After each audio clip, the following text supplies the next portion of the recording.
tired of your boss? Are you tired of going to work and making money for other people? And who are those people anyways, those people that make money from your work? Well, they're capitalists. They have capital, and they use your labor to make more capital. So if you're tired of going to work and making money for other people, then you're probably like me, just tired of capitalism. Which is ironic because I'm a capitalist. I own a small business, RCO Tires in Compton. A few years ago when I read Van Jones and he wrote, "Let's make green collar jobs in the hood," I took him really seriously. So I co-founded, own and operate a tire recycling company, and I'm really proud of what we've done. So far we've recycled 100 million pounds of rubber. That's 21 million gallons of oil diverted from landfills into new products. We also employ about 15 guys, mostly people of color, most of whom are felons, and we pay above the minimum wage, and we are now proud members of the United Steelworkers Union.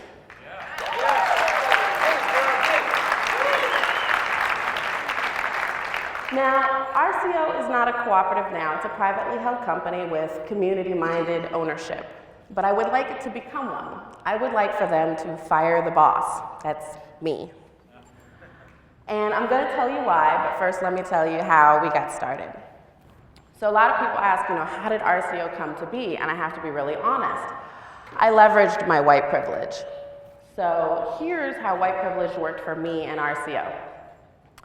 My white grandmother was born on her family's plantation in Arkansas in 1918. She traveled with her white father west following the oil boom, and he held various union oil jobs which would have never been given to my black great-grandfather had he lived here at the time. Granny became a hairdresser and then got a loan with her husband to build their home in West Los Angeles, a loan which would never have been given to a black family at the time. And after my grandfather passed away, my granny was able to keep that house because she had his pension and his health care from a state job which he held, which again would have never been given to a black man before the Anti-Discrimination Act of the 1960s. So you fast forward 30 years and I graduate and I want to start my own business with a pile of debt and a credit card and no experience in the tire industry. But I had what most people didn't have. I had a clean, safe, free place to live. I moved in with my grandmother and I was able to rent our first warehouse, buy our first truck, pay our first employees because I didn't have to worry about paying myself, because I didn't need to feed myself, because I am the direct beneficiary of generations of white privilege.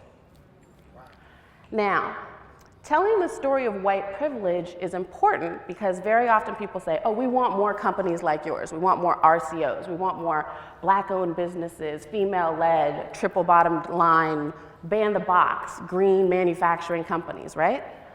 But the question we have to ask is, where's the wealth, where's the money, where's the capital in our communities to build the type of businesses that we want? And in telling the story of the white side of my family, I named a dozen ways where blacks were excluded from the economy, whereas the white side of my family was able to gain access and traction and build wealth. Primarily because racism and capitalism are best homies. But what that means is that when we ask ourselves, why are our communities broke? Like, we're not just broke because we're broke for a reason. Historical context really does matter. But our history tells another story as well. There's this incredible book called Collective Courage, which is the story of how thousands of African Americans have been able to build businesses and schools, hospitals, farming cooperatives, banks, financial institutions, entire communities, and sovereign economies without a lot of capital.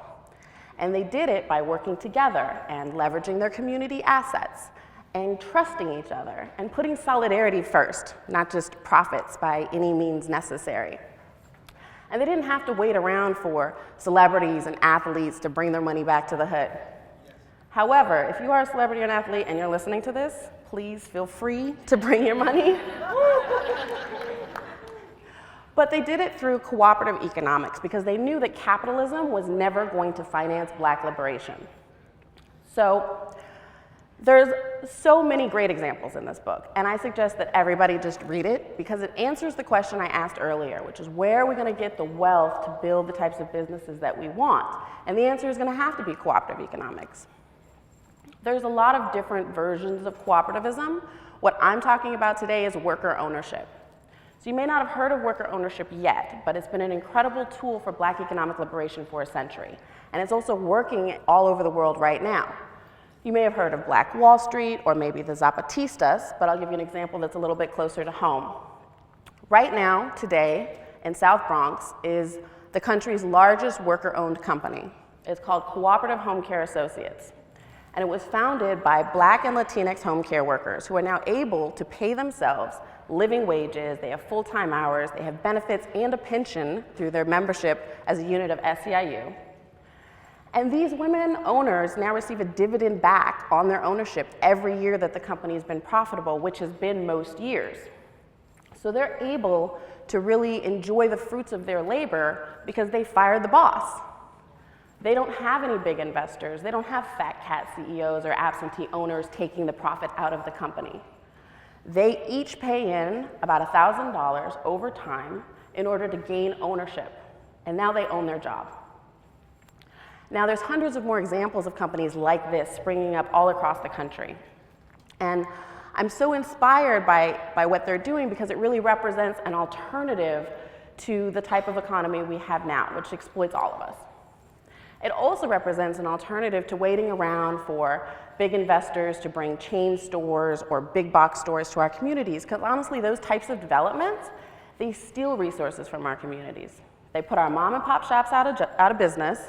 They make our entrepreneurs into wage workers, and they take money out of our pockets and send it to their shareholders.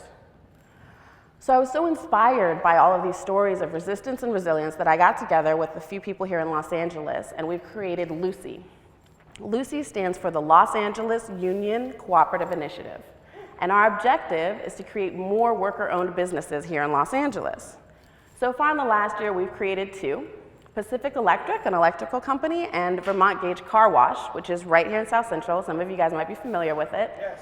This long-time car wash is now owned and operated by its 20 workers, all of whom are union members as well.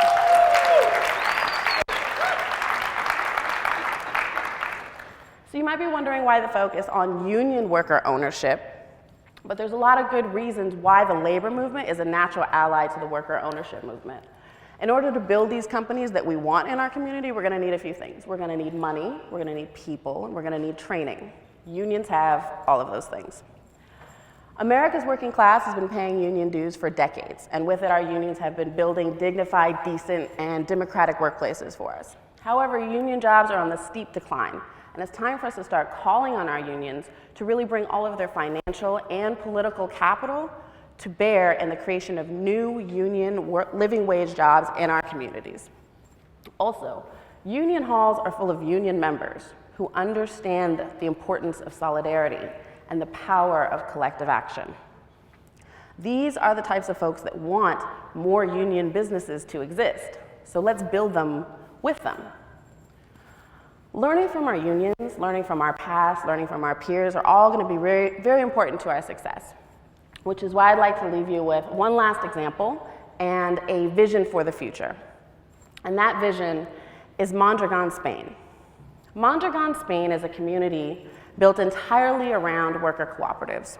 There's 260 plus businesses here, manufacturing everything from bicycles to washing machines to transformers. And this group of businesses now employs 80,000 people and earns more than 12 billion euro in revenue every year. And all of the companies there are owned by the people that work in them. They've also built universities and hospitals and financial institutions. I mean, imagine if we could build something like this in South Central. The late mayor of Jackson had a similar idea. He wanted to turn his entire city into a Mondragon-like cooperative economy, calling his ambitious plan Jackson Rising. And when I look at Mondragon, I see really what working class people can do for ourselves when we work together and make decisions for ourselves and each other and our communities. And what's really incredible about Mondragon is that while we are dreaming about them, they are dreaming about us.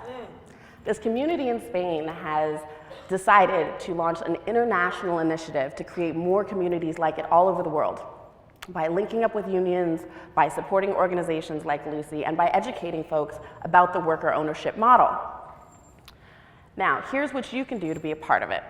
If you are a union member, go to your union meetings and make sure that your union has a worker ownership initiative and become a part of it.